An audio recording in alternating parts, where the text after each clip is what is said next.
lei que está contra a nossa Constituição, lei que está frena nosso desenvolvimento econômico.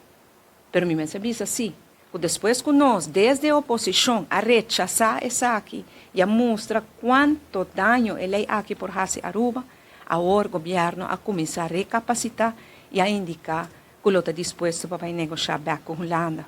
Depois que na mesa aprovei na agosto de ano passado.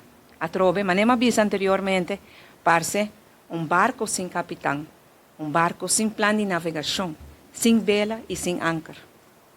Na provavelmente a autonomia de Aruba para fundo de Holanda, cuja a Holanda anenga nos cava na várias ocasiões e agora trove. Holanda visa e deve mester o guardo pagar back e ponto. E honestamente, a gente está clara em essa aqui. Nós não temos problema para pagar Holanda back. Para sobra, o fundeixe financeiro que nós governação traz de budget, está sigue brinda a Aruba estabilidade e o surplus para nos cumprir o turno nos deve na maneira que a Aruba a cumprir no passado também.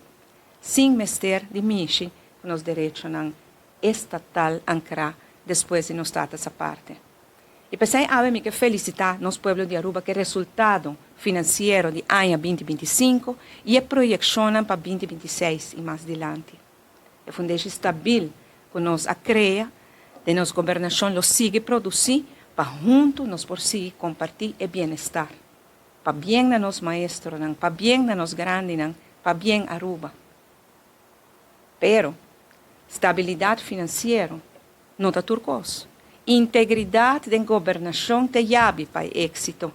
Se não tem integridade em governação, estabilidade financeira está vai perder. Porque a placa está vai guardar gastar na costa que não está bom para o povo de Aruba, pero solamente para algum.